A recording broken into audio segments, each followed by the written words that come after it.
kind of want it to be here. But, if I put it along here, then I'm very safe and I can actually look down in there. Spiders will climb up towards it, but they won't go into it. So, it should be okay like that. Yeah. And for the finale, I've got to put in some more cobblestone there. But I do have one more dark glass for that bit there. Good. You were driving. We've crashed. Crash landed. Crash landed. Oh, look. Woohoo! Yeah! See you later, world. I have landed successfully on the space. Hey! Oh man! I just floated off it. I didn't want to. Man, the gravity.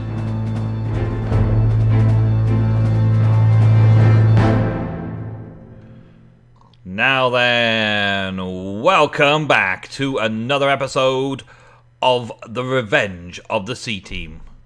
I nearly said something else then. Because I was going to mention A Druid's Tale. Previously, on A Druid's Tale, I created a Blood Altar Tier 4. And today, I've had to make a Tier 3, making a Tier 4 Blood Altar in Revenge of the CTeam. But I don't want to go into too much detail about it. Too much detail is unwise. We don't need too much detail. If you want to see how to make a Blood Altar, tiers 1 through 4, then go and check out my Druid's Tale series. So it's around episode 60-ish. And I'm doing this because I want something from Blood Magic in this playthrough over here. So I'm not doing Blood Magic in this playthrough. It's not Magic Farm 3. This is not a magic mod series. The only magic mod really in here is Blood Magic, and I'm using it a little bit here and there. Teleposer Focus. Yes, Teleposer Focus. In order to get a Teleposer Focus, I need to put an Ender Pearl in a Tier 4 Blood Altar to get a Teleposer Focus. Using a Teleporter Focus, I can create a Teleposer. Where is the Teleposer? I know there's a Teleposer in here somewhere. Where are you, Teleposer? Hey, Teleposer, show yourself. It's around here somewhere. Let's see uses of this. Anyway, let's see if we can do it that way. There we go. A Teleposer from Blood Magic. Now, a Teleposer can move blocks from one location, locate Teleposer A, to Teleposer B. And what we need to do here, on the CTeam... Oh, by the way, Ego's not with me, in case you hadn't noticed. Ego's not with me today. I'm doing this quickly to get it done, ready for when Ego and me get back together so we can see it all.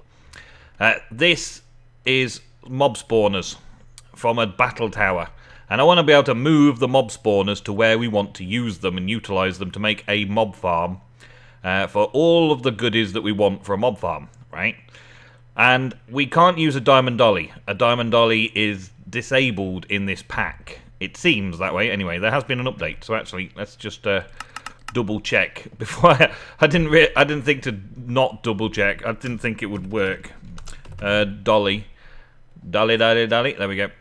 Yeah, Diamond Dolly is still disabled in the pack. Normal Dolly is okay. Diamond Dolly is not okay. So a Diamond Dolly, which we would normally use to move spawners around, is disabled. So the only other way I can see of doing it, either working around the battle tower in the way it is, or using a translocator from Blood Magic to do the same thing for me. So what I've got to do is create the tier 4 in order to make the teleposer, in order to make the block to move the spawners where I want them in the mob farm. Okay, so I'm quickly doing the Blood Magic side of things. What I've done so far is got tiers 1, 2 and 3. I've got the runes down for tier 4, but I've got to put the bloodstones on the corners for tier 4 to make it active, and then I can use it as a tier 4. To get the bloodstones, I need blood shards. To get blood shards, I need a rite of binding, and to do the rite of binding, I need to do a little bit more blood magic. But I would like to show you just a little thing of how I've been filling up the blood, because I'm not using any special runes here. Self-sacrifice runes would normally go around the outside here to make it quicker to sacrifice. But what I'm doing is I'm sacrificing my blood into the altar and taking away my hearts, as you can see, right? That's put the blood in the altar. And then I'm transforming into a bat, which has only got 3 hearts. and it slowly reduces my heart down to 1 heart, and then very rapidly, just as rapidly as normal regeneration, I regenerate up to 3 hearts instead of having to regen a full heart bar. So I've regenerated up to 3, and now I transform back to me, and I'll be on full again. So instead of having to wait 8 hearts or 7 hearts of regen, I only have to wait for 2 hearts of regen and a couple of morphs, which means that it's been going a lot faster to get everything working using the little morph trick. But anyway, I've got to get myself the rite of binding sorted out and get myself a sword and go and kill some stuff for some blood shards, and I'll be back. Alrighty, well, a quick trip down to the mines has yielded 3 weak blood shards, and I only really need 1, so that's pretty good. I've gathered the other things that I think I need as well, the ingots, the pearls, and a couple of levers to operate them. And just heading back over now just to see how this little bit does. Now, as I haven't done this in A Druid's Tale, this bit is fairly new. But I'll probably do it in A Druid's Tale now I've done it over here, because it's a very useful block that I don't tend to use very often. World holes. I've been getting a lot of this in this mod pack. I've been getting a lot of these world holes, and I don't know why. It used to happen in old vanilla Minecraft, and it also sometimes happens when you're flying in modded Minecraft. So I'm guessing it's something to do with the flying in modded Minecraft. But anyway, let's get the blaze out of the rain. That almost sounds like a special saying that should happen. Yeah, get the blaze out of the rain. Okay, so we've got enough LP in there to do what we need to do. So let's put 1 ender pearl in there. It should suck up a couple of thousand, I believe. 2,000, yeah. Oh, wait a minute. No, it needs a tier 4. It needs me to get a tier 4 first. So I will take 1 of these guys. This is so cool. I love these blocks. If you've ever seen me do anything blood magic, you've seen me do this. And I love these blocks. This is a tier 3 altar. That's what it says. So I just need to put a tier 4 cap on them. Get the blaze back on, put a cap on there, and put a cap on there, and fall back down to the ground because it suddenly decided I wasn't flying anymore. Put those on there. As you can see, nice, neatly placed little ritual of binding over there. And now, are we 4? Yes, now we're tier 4. Awesome. So there we go. That's all we needed to do, really. That was it. That was good. That's why we did the whole ritual of the binding. Got the sword, the bound blade, which I actually favour, so I'll use that instead of the other sword. And got the weak blood shards, all for that one thing. Now, I reckon I need 2 of these, so we'll make 2 quickly. They're very simple to make, as you can see here. You just 2,000 LP in a tier 4 altar should do it. So I should be able to see that that's doing it. Yeah, there it is. Okay, and each one of these requires 1 of these teleposition focus. So I'm going to need another one of those as well. And another 2,000, which, yeah, I've got plenty in that. Done good so far. Get this telepositional thing done. And then I can start thinking about building. Let's have a quick sleep while we're here. And wake up. Yep, no mobs anywhere. Good. And I get the second one of those. Good. Alright, now. Yeah, I think I'm going to need to move several things at once here. So this guy here is the thing that I want. Excuse me. Is the thing that I want to make. And this is where I want to like align it. So I need a. Oh yeah, I need a second one. Yeah, I need a second one. I'm trying to remember how I did it. There we go. Take that. Okay, so now let's go and have a fly up as a blaze. Server backup done. Jobs are good and well done, Ego. And let us put in. What should we take? Zombies can make small zombies, whereas skeletons cannot make small skeletons. Let's go teleposer just there.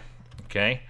And if I pop this on the side there we go. Now inside there should be a slot for another teleportation vehicle. I think that means that I need the 3rd one of those things. if I'm correct. That's why I brought the extra one. Yeah, that's why I brought the extra one. Put that in there, and I might need a little bit more blood in there. Yes, I do.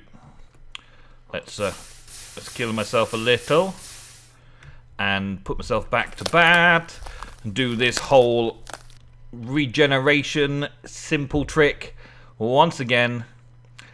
It's been hours of doing this, like literally hours of doing it, just cutting myself to make this happen.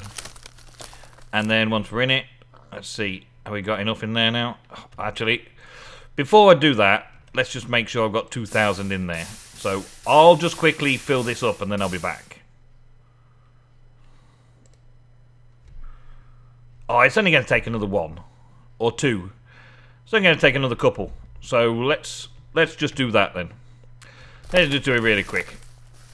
And need a potato. It's really important that I get this teleposer thing working properly, because of course I'm going to have lots of uses for it, and I just need to figure out how to use it again. It's been a while since I've used it. I think the last time I used the telepositioner, or teleposer I call it, but I think it's a telepositioner. Yeah, it's a teleposer, but that's a teleposition focus. The last time I did that, I think it was in Agrarian Skies. That's what am I getting per blood here? There we go, 2,000. So now I should be able to put the ender pearl in. Where did the ender pearl go? Have I lost the ender pearl somewhere? What? I'm sure I had an ender pearl a second ago. Oh, it gave me a focus. Derpy, derpy, derpin on the CTeam. Yes. Okay, so that's that. That's good. Okay, so now what am I doing? Now that's thrown me for 7. Throw me for 6. Throw me for 7. Whatever. I now can fly up here, and I should be able to click this, and you can place this in there, right? But first you need to tell it where it's going to go. So this will say, right, that is like, where do you want it sent? And then this will send that to the other one. So what I need to do now is decide where I want to put that thing. So that altar, well, I reckon I could possibly do something around this altar. Let's just move it over here for now. I'll just move it over here for now. I want to move it again soon enough. Right, so I shift right-click that, or right-click that. Right-click that. Yeah, there we go. Now it's got coordinates and the bound dimension and all that stuff. It's sending it here. So now if I put this into it, it's now got the coordinates of where I want it to go. And there we go. That's just sent it over here. So now it's been sent to this teleposer. See, it just sends the coordinates. It just sends it from one to the other. And that's really simple and really nice to be able to do. So that's that first thing. Now, if I take it back, and let's take this off. Did I get that? Well, I've got one anyway. If I take it back, I can right-click this. Let's see. 302, 65, 14, 209, 76. Yep, that's the right one. So now I can send it back if I want as well, because I don't particularly want it in that position right now. So let's just send it back. And it should go right back to where I left it. There we go. And then I can start moving these around wherever I want them, and hide them and sort them, and start making a mob farm. Now that I've got the teleposers and well, I've just made myself a grinder, I want to make myself a little mob farm to gain mob essence. First and foremost, and then go over and create something out of the battle tower. You see, the battle tower's got lots of different types of spawners, and I want to get rid of some of the spawners that I'm not going to use in the XP farm side of things. So, I'm wondering where to put this farm. I'm wondering where to put this thing. I don't want it anywhere too close to where we work over here, because it'll be a bit noisy. Although the tree farm's there, and that's a bit noisy. Doesn't really matter, I suppose. But I'm looking to see if there's any places that we haven't used yet, or haven't utilised yet. And I'm kind of thinking that right next to the shop here might be an idea. A place to get coins and XP and stuff. And then the experience farm, or the experience here, is good as well. So maybe just in this kind of corner here is a good place for me to start digging out and figuring out what sort of space I'm going to need for it. So we'll clean this out, make a little hole. I'm doing a very simple job of it. I'm not going to be going overboard. Most of it's going to be hidden, but that's going to be ground level. So I want to figure out how I'm going to sort this out. So I want kind of a mob farm storage. So storing all the mob drops, including the coins and stuff like that. Storing that up here. Is there anything in this building? No, there's nothing in there to stop me ripping that down. Okay. And it's not going to go out as far as the back end of the church. I'm just going to square this area off and try and make it sit within the land nicely. Hey, pussycat, what's new? What's new, pussycat? Oh, yeah, okay, I'm going to get on, start singing to myself. Alrighty, so this is what I've come up with for a mob farm design. I've got a little house up here, and this is basically where you stand. So me and Ego are just standing here, and that should be within 16 blocks of the spawners. And I'm going to put 6 spawners down here, within 16 blocks of where the player would be standing in this room, so that they will be active spawners, right? Then I've got this grinder, and the grinder is covering this area here, okay? So when they spawn in that area, they will get killed almost straight away by the grinder, which is perfect. Now the problem with vanilla spawners is they have an area around them of 9. And just to be sure, you go 4 in every direction. I think it's 8 actually, an 8 by 8 by 8, no, an 8 by 8 area around each spawner. So you basically take the spawner and go 1, 2, 3, 4, and I'm going to make sure that all those blocks are solid. So there's only one place that they can spawn, and that's within the area of the harvester, so that'll be there. So I've done that on all the sides. I've gone 1, 2, 3, and 4 is a solid block, so nothing can spawn there. I'm going to fill in the area that the harvester can't do. So I'm going to bring a row in across here and build the wall out again. Just fill it all in around that area. And the same on this side. 1, 2, 3, 4. Made sure that wall is solid so nothing can spawn outside of there. And then there's still the 1, 2, 3, 4. This is solid. Now, mobs can only spawn 1 block higher than the spawner itself. 1 block higher than the spawner. So, if I have the spawners here, which means putting the teleposer there and transferring the spawner over to here, then they've only got 2 blocks height to spawn in. These 2 blocks here. Because if that's the spawner, then they're allowed to spawn 1 block higher or 2 blocks lower. So they could spawn within that. If that's the spawner in the middle. Yeah, I think that's right. So if I put the spawners here, teleposers there, spawners here, they can only spawn in there. I've made sure the floor is solid so they can't go down 1. So they can only spawn in these 2 blocks around it or above it. So they'll spawn in and around this area on top of the spawners, in theory. And that should then give me a decent little mob farm for just standing AFK up there. And now it's the slow process of bringing them over here. I kind of realised that because this fills such a big space, right? Fills such a big space, and spiders only really spawn on top. Well, spiders only spawn in a 1 high. They can spawn on top of the spawner in this area. They can't spawn anywhere else because I've blocked it all off. They can't spawn in that area because I've got this blocked off here. So if I just use the spider spawners down here, I should be able to do everything I need to do in here quite successfully without any messing about. So right click that.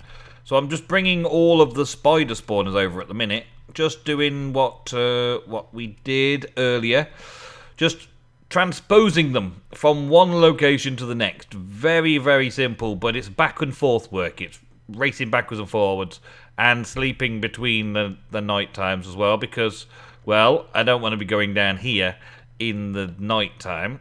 So I've taken the first 2 Here's another one. That's a normal spider, though. And we've got 2 more poisonous spiders here.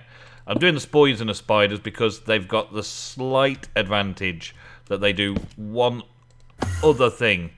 That's slightly more. They do the poison as well, don't they? So there's a chance that they give out something different. So mob drop wise, we'll see what they do. Spider eyes and string, easy. But the most important part is going to be just getting the spider spawners out of here, for one thing. Where did I just drop that? Yep, I did. I'll pick it back up again. Yeah, so the main thing is to move the spider spawners out of here because I don't want to make a killing farm for spiders. I want to make a killing farm for skeletons, and I probably want to move the zombie one somewhere else to an auto-killing area as well. Zombies can just die because I don't want to mess about with the 1 tall zombies. I want to hit skeletons that are only ever 2 blocks tall. Until they bring out mini skellies, this is the plan. Next thing I want to do is set up some of this dark glass. And it takes a little bit of doing, but still not too hard. You make this sandy glass, which is sand and glass together. 2 sand, 2 glass together makes 4 sandy glass. And then you cook it, and it becomes this thickened glass. So we're basically making lots of glass. And I did have a little problem making the blackout curtains because there are recipes in Melissa's doors that require 6 wool. So if I have 6 wool of the same colour, it does a Melissa's doors thing. So I had to have an alternate colour mixed in there. So it wasn't a black curtain door, 6 there. It was 5 black and 1 white meant that I could make those curtains for the dark glass. So a kind of an error there with Melissa's door in a way, doing the same recipe as the blackout curtains. Blackout curtains I think were there first, but anyway, it doesn't really matter too much. I'm just going to quickly get the next one done, and then I can put in a few bits. Is that the right place? That is the right place, isn't it? Yeah, that's the right place. And then I can put in a few windows, just so I can see what's going on in there and experiment with it a little bit. I do need a power supply as well over there for the harvester. But, and it's a big but, should be okay for a little while. Let's see now. So, if I put, I kind of want it to be here. But, if I put it along here, then I'm very safe and I can actually look down in there. Spiders will climb up towards it, but they won't go into it. So it should be okay like that. Yeah. And for the finale, I've got to put in some more cobblestone there. But I do have 1 more dark glass for that bit there. Good.